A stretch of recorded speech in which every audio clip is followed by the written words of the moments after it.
Olá, gente, tudo bem? Para quem não me conhece, meu nome é Érica Fujita, sou engenheira agrônoma, trabalho com assistência técnica para pequenos e médios produtores no cultivos de fruta e hortaliças. Eu vou dar continuidade do conteúdo que eu estava começando a falar sobre a goiaba, que é uma fruta, como eu já tinha comentado, nativa do nosso continente americano, por isso que ela é uma opção muito interessante para ser cultivada, porque ela é nativa do nosso país. Dessa forma, a gente não precisa ter muitas dúvidas de se pode ou não plantar. A única questão que você tem que levar em consideração é que em áreas de serra, ou seja, lugares onde a localização é muito alta, ela pode ter um atraso no desempenho produtivo e algumas vezes pode até diminuir a sua produtividade. Mas se o local não é tão elevado, se tem uma boa quantidade de calor e um frio que não seja ao ponto de ter uma frequência de geada muito grande, você pode estar cultivando aí. Então, gente, eu vou complementar as informações daquele outro para que você possa ter ideia de como você conduzir essa cultura plenamente e ter a sua produtividade de forma profissional e organizada, tá bom? Bom, naquele outro vídeo eu falei alguns pontos. Nesse aqui vou comentar um pouquinho sobre as variedades que tem disponível no mercado. A goiaba tem de duas cores, no caso a polpa. Tem a polpa branca e a polpa vermelha, certo? A polpa branca, infelizmente, acaba não tendo tanto consumo. Isso por causa de hábito do consumidor. Ele olha aquela goiaba branca, ele acha que ainda não tá boa, que não é doce, que não é agradável, que o cheiro não é interessante. Então, ele acaba sofrendo um pequeno preconceito entre os consumidores. Porém, tem sabor sim e uma doçura muito agradável. Só que ela não vai ter uma quantidade de licopeno.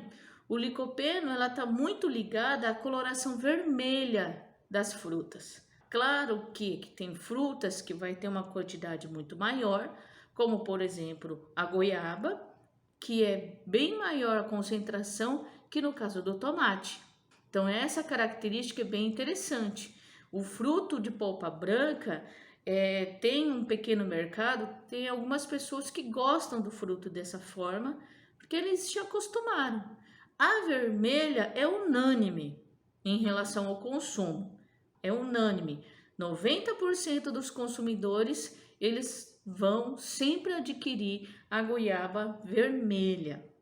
Um outro ponto que nós temos que verificar é qual que é a intenção de comércio que vocês têm aí na região. Eu geralmente gosto de sugerir variedades que possam ser utilizadas tanto para indústria quanto para consumo in natura, que a gente chama de fruto de mesa, tá bom?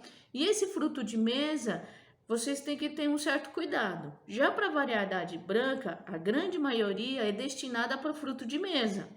Dificilmente vocês vão ver para a indústria, porque é uma goiaba que não vai dar a coloração característica da goiabada. Tem algumas indústrias que até adquirem um pouco da goiaba branca caso haja falta no mercado. Mas como a goiaba vermelha é muito valorizada, eles acabam adquirindo a goiaba branca para fazer uma mistura ali equilibrada, mantendo a coloração vermelha e diminuir um pouquinho o custo na compra da matéria-prima da goiabada. Então eles compram uma porção branca, uma grande porção vermelha, que tem um valor característico, é um valor de matéria-prima um pouco maior que a branca e faz uma mistura. A cor vermelha vai se sobressair acima da cor branca, então não vai ter problema. E outra, vocês não vão deixar de estar comendo goiaba. A única coisa é que tem uma porção branca e uma porção vermelha. Então isso é uma estratégia para tentar diminuir o preço do produto final, porque a goiaba branca, como não tem muito mercado, então o preço é menorzinho. Já a goiaba vermelha, que tem bastante, Pelo contrário, a sua grande maioria, o preço já é maior. Então, dessa forma, eles tentam equilibrar isso para tentar reduzir os custos e, consequentemente, podendo até fazer com que o preço não seja repassado para o consumidor. Então, isso existe, é uma estratégia. Vocês não estão sendo enganados porque vão estar comendo goiaba, sim, só que daí vai ter uma mistura somente para equilibrar, para que ele não precise repassar o valor do produto final com um custo maior, porque só está adquirindo goiaba vermelha, por exemplo, e a gente sabe que no campo as coisas tá bem difícil, os insumos tá caro, então muitas vezes existe essa necessidade de ter esse balanço na indústria, para a gente não ter e receber esse valor lá no consumidor final, certo? Então as goiaba branca são destinadas especificamente para consumo in natura, que é o consumo de mesa, né? A fruta de mesa. Já a vermelha, a gente tem disponível vários tipos de variedades. A variedade Paluma e Pedro Sato são as mais cultivadas no Brasil. E o mais interessante, elas têm dupla aptidão. O que é isso? Serve tanto para mesa, consumo in natura, quanto para a indústria.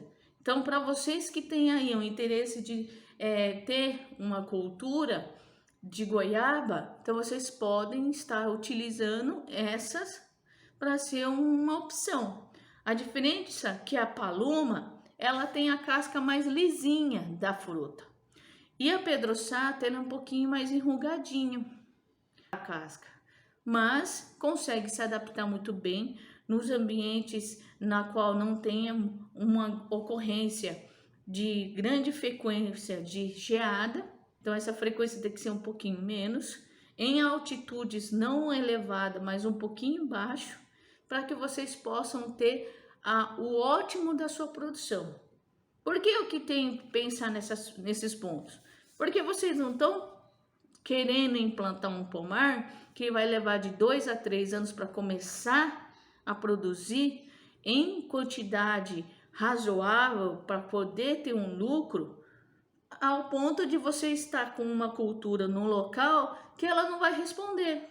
Isso é um problema muito grande, porque daí o que acontece? Ao invés de ela realmente ir ter uma produtividade legal, aí você já não consegue isso. E esse ponto não é interessante. Então nós temos que ter consciência que o local tem que ser propício. O agrônomo ou técnico que forem, que estão junto com vocês no campo, tem que ter essa noção e verificar essa característica. Não é só porque o lugar faz calor escaldante que muitas vezes realmente lá é um ponto interessante para implantar um pomar. Então tem que ser tudo muito bem planejado. E nisso a gente sabe muito bem. E sem dizer, vamos recapitular um pouquinho, que é uma cultura que vai levar de 2, 3 anos para começar a dar o retorno financeiro que vocês investiram. Então, nesses 2, 3 anos, vocês não podem parar de cuidar do pomar. Tem que continuar a adubar, tem que continuar a podar, tem que continuar a irrigar, tem que continuar a fazer os raleios e assim por diante. Controlar o mato e aí vai. Claro que no meio da rua de plantio, vocês podem estar cultivando outras culturas mais rápidas para ter uma entrada econômica de dinheiro, porque nesse meio tempo a goiabeira não tem produção. Então tem gente que eu conheço que já sugeriu o plantio de mandioca, feijão, hortaliças.